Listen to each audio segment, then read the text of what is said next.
Hasta ahora, 5 de las 6 gubernaturas, Nuevo León, Querétaro, San Luis Potosí, Colima y Campeche, habrían sido ganadas por el PRI. Solo en Sonora y montados en la tragedia de la guardería de Hermosillo, el PAN parecía haberle arrebatado al PRI el control de la entidad. En el Estado de México, el PRI le habría reconquistado el llamado Corredor Azul al PAN. Toluca, Naucalpan, Cuautitlán, Ecatepec, Neza y Chalco serían ahora tricolores. Lo mismo sucedería con emblemáticas capitales panistas como Guadalajara, Cuernavaca. Y en la Cámara de Diputados, el PAN no solo perdió su posición como primera minoría. El contundente retorno del PRI apunta para que solo acompañado del Partido Verde, el tricolor se convierta en mayoría legislativa absoluta. Si las cifras se confirman y dado el pobre resultado para el PAN, el presidente Felipe Calderón podría perder incluso su derecho del veto sobre las decisiones legislativas que acuerde la mayoría absoluta que podría detentar el PRI. Y el llamado voto blanco, que tanta censura despertó el gobierno, sorprendió al instalarse como la quinta fuerza política nacional. Los votos nulos superaron las votaciones individuales del PT, el PANAL, Convergencia y el Partido Socialdemócrata.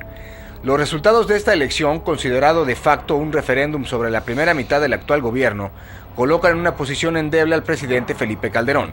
Primero, porque tendrá que correr por el costo político de avalar la fallida estrategia de Germán Martínez, que le costó un serio distanciamiento con la oposición, hoy de vuelta en el poder.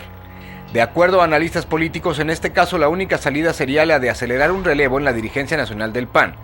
Con ello se buscaría un reencuentro con su renovada y más poderosa oposición, sin dejar de modificar sustancialmente la estrategia panista rumbo al 2012. Pero más allá del partido, la pregunta es cómo enfrentará el presidente Calderón lo que se anticipa ya como una crisis de gobierno que podría iniciar tan pronto como el 1 de septiembre, cuando los legisladores de dominio priista se instalen en San Lázaro. Los mismos analistas apuntan que para salvar la emergencia, el inquilino de Los Pinos estaría obligado a propiciar una serie de cambios sustantivos en la conformación de su gabinete, algo como lo que hiciera en el 2005 el presidente francés Jacques Chirac, cuando perdió aplastantemente el plebiscito para aceptar el texto de la Constitución Europea y que produjo la más severa crisis de su administración. Tomo nota, vuestra decisión es soberana, dijo tras la derrota electoral un Jacques Chirac al que no le alcanzaron ni el tiempo ni los cambios de gabinete para evitar que su rival Nicolás Sarkozy terminara por arrebatarle el Elíseo a su debilitado partido. La otra posibilidad para el presidente Calderón sería hacer oídos sordos al rechazo manifestado en las urnas y repetir la fórmula del incomprendido que tan malos resultados le diera en el 2003 al entonces presidente Vicente Fox. Una estrategia que por falta de capacidad para reinventar su gobierno terminó por acelerar entonces los tiempos electorales. La resultante final de esa inacción fue la de precipitar una muy anticipada y polarizada sucesión presidencial, con sus claras consecuencias en los resultados de julio del 2006. Entonces, como lo anuncié, se integra al panel el doctor Adrián Arredondo Álvarez, que es secretario del Medio Ambiente del PRI Nacional. Buenas noches, le damos la bienvenida. Sí, muy buenas noches a todos. Muchas gracias por la invitación. Bien, está el PRI, está el presidente del PRI estatal, Martín Flores Castañeda. Pero yo le comenté que lo chamaquearon con la tenencia. Oye, te viste muy napoleónico, el PRI soy yo. No, gracias por la invitación. Expresar que a quien se las está haciendo el presidente Calderón es a todos los mexicanos. Y se las hizo desde la campaña, nos la hizo muy bien, porque ese ofrecimiento de suprimir la tenencia es del 2006, no del 2009, ni del 2010, ni del 2011, ni hasta el 2012.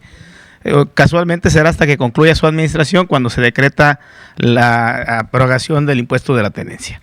Y que le deja la responsabilidad a los estados, porque además los estados de la República reciben en contraprestación a la captación de ese impuesto los ingresos propios para el mantenimiento de la infraestructura urbana, vialidades, y que también le transmite una participación a los ayuntamientos. Entonces será un asunto que va a ser competencia de los estados de la República a partir del 2012.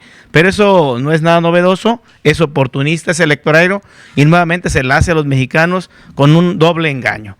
La supresión de la tenencia se prometió en el 2006, no se cumplió. Ahora, casualmente, a escasos 10 días de la jornada electoral del 4 de julio, está tan preocupado con la debacle electoral que van a sufrir en las elecciones que nuevamente anuncia un tema que ya está decretado. la supresión de la tenencia a nivel federal está decretado desde 2007. Ya fue un acuerdo, ¿no? Ya está Del acordado, Congreso. ya está acordado, ya está decretado y por lo tanto no es ninguna novedad. Será competencia de los gobiernos estatales y ya lo hizo el gobierno del estado en Querétaro, ya se hizo un candidato priista, lo ofreció en campaña e inmediatamente que asumió posesión del cargo lo cumplió. La tenencia en Querétaro. Pero también te voy a dar unos datos más o menos, Martín, de lo que ha usufructuado el Partido Acción Nacional hipócritamente en el asunto de la tenencia. En el 2000 que entró el Partido Acción Nacional al gobierno federal, ellos cobraron 8,437 millones de pesos. Y hasta ahorita llevan, en el 2009, cobraron 21,000 millones a todos los mexicanos. En total, en los años que lleva gobernando el Partido Acción Nacional, nos han cobrado 106,000 millones de pesos y se los han gastado, ¿verdad?, el asunto de la tenencia. Y ahora, precisamente, de manera hipócrita y mentirosa electoral, de una medida electoral y desesperada, ellos quieren decretar lo que ya estaba acordado, que se iba a suprimir, pero al mismo tiempo yo creo que también intentan dar un golpe político, o sea, impactando al electorado y al mismo tiempo dejando en mal a todos aquellos congresos de los estados que no quisieron derogar esa medida.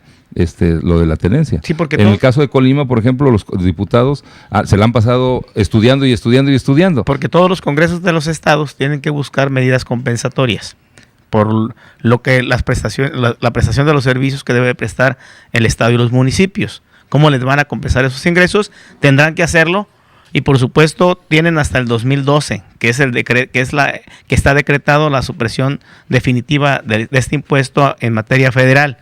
Y debemos ser muy responsables de cómo hacer las cosas, de cómo construir los Martín, acuerdos. Ustedes sí se han sido responsables. Los irresponsables es el gobierno federal, Por supuesto, que se la pasa golpe tras golpe, golpe tras golpe, insulto tras insulto. Y ahora, cumpliendo. El asunto de la tenencia local, han dicho que son 150 millones lo que ingresa.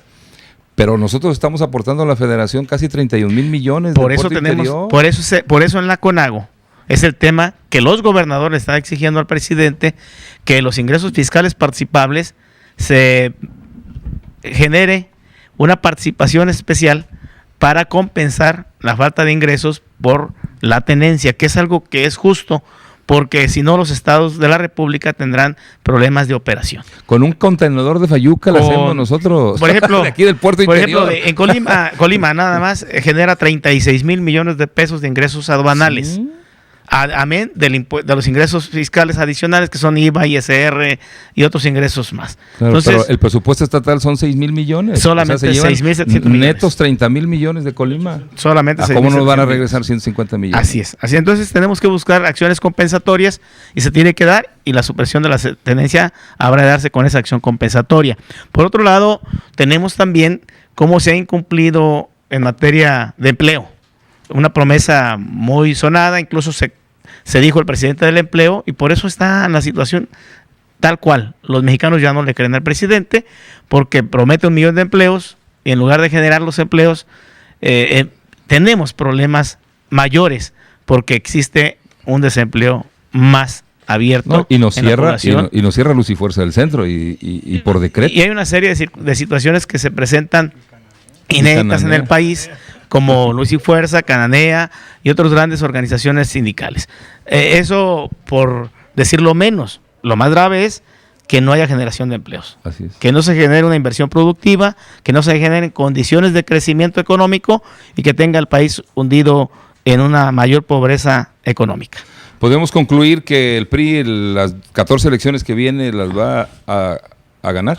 Bueno, el PRI está en una gran oportunidad de reencontrarse con el electorado, lo está haciendo con propuestas, con compromisos viables y con candidatos que están resultando atractivos para el electorado, y en las encuestas de opinión pública, en los 12 estados donde habrá de elegirse gobernadores, vamos arriba en las preferencias electorales. De ese tamaño es el miedo del PAN y de ese tamaño es